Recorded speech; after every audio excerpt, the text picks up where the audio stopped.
உங்கள் தந்தி1 தொலைக்காட்சியில் தினமும் ஒரு சர்ப்ரைஸ் மாலை 6 முதல் 7 மணி வரை காணத் தவறாதீர்கள்.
நீட் தேர்வு முறைகேடு தொடர்பான வழக்கின் விசாரணையை சிபிசிஐடி போலீசார் முறையாக கையாளவில்லை என்றும் அதனால் உடனடியாக விசாரணை அதிகாரியை மாற்றுங்கள் என்றும் உயர்நீதிமன்ற மதுரை கிளை நீதிபதி புகழேந்தி காட்டமான ஒரு கருத்தை பதிவு செய்திருக்கிறார். இது தொடர்பான முக்கிய செய்தியை நாம் பார்த்து வருகிறோம். தொடர்ந்து கூடுதல் விவரங்களை வழங்க இணைகிறார் எமது செய்தியாளர் மாரிச்சாமி. மாரிச்சாமி, வணக்கம். எந்த வழக்கில் விசாரணையின் போது நீதிபதி புகழேந்தி இந்த கருத்தை பதிவு செஞ்சிருக்கார்? இதனுடைய முழுமையான பின்னணி என்ன? நீட் தேர்வு முறைகேடு குறித்து சிபிசிஐடி விசாரணை சரிவர செல்லவில்லை. அது அந்த விசாரணை அதிகாரியை மாற்ற வேண்டும் என உயர்நீதிமன்ற மதுரை கிளை நீதிபதி அறிவுறுத்தி இருக்கிறார். அதுபோக நீட் தேர்வு முறைகேடு தொடர்பாக இன்று வழக்கு விசாரணைக்கு வந்த பொழுது ஒன்றிய அரசின் சார்பாக ஆஜரான வழக்கறிஞர் நீதிபதியிடம் செய்தி ஊடகங்கள் மற்றும் பத்திரிகைகள் கண்ணா பின்னா என்று செய்திகளை வெளியிடுகிறது என உயர்நீதிமன்ற மதுரை கிளையிடம் தனது கருத்தினை தெரிவித்து அதற்கு ஆதாரங்களை காட்டினார். அதற்கு நீதிபதி, அதாவது செய்தி ஊடகங்கள் சரியாகத்தான் செய்தியை வெளியிடுகிறது என கருத்தை தெரிவித்தார். மாணவிகளின் அனைத்து அணிகலன்களையும் கலட்டி சோதனை செய்யும் நீங்கள் போலியாக தேர்வு எழுதிய மாணவர்களை ஏன் கண்டுபிடிக்க முடியவில்லை எனவும் தனது கேள்வியை எடுத்து வைத்தார். அதுபோக சிபிசிஐடி போலீசார் இந்த வழக்கின் விசாரணையை முறையாக கையாளவில்லை, விசாரணை அதிகாரியை உடனடியாக மாற்றுங்கள் என நீதிபதி அறிவுறுத்தி இருக்கிறார். மேலும் சிபிசிஐடி கேட்கும் வழக்கு குறித்த ஆவணங்களை தேசிய தேர்வு முகமை 19ஆம் தேதிக்குள் வழங்க வேண்டும் எனவும் உயர்நீதிமன்ற மதுரை கிளையானது உத்தரவு பிறப்பித்திருக்கிறது.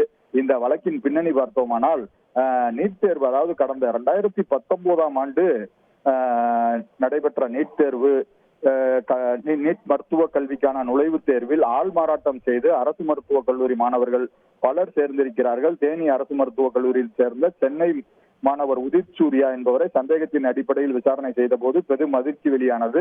2019ஆம் ஆண்டு நீட் தேர்வில் பலர் உத்தரப்பிரதேசம், டெல்லி, கல்கத்தா, ராஜஸ்தான் போன்ற இடங்களில் ஆள்மாறாட்டம் செய்து தேர்வு எழுதிய சம்பவம் எல்லாம் நடைபெற்றது. இந்த சம்பவம் மாணவர்கள் மத்தியில் பெரிதும் பரபரப்பை ஏற்படுத்தியது.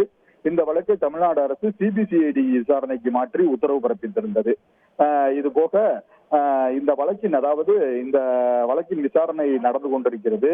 இந்த வழக்கு இன்று இந்த சம்பவம் குறித்து மாணவர்கள் மத்தியில் பெரும் பரபரப்பை ஏற்படுத்திய இந்த சம்பவமானது இந்த வழக்கு இன்று நீதிபதி புகழேந்தி முன்னிலையில் விசாரணைக்கு வந்தது.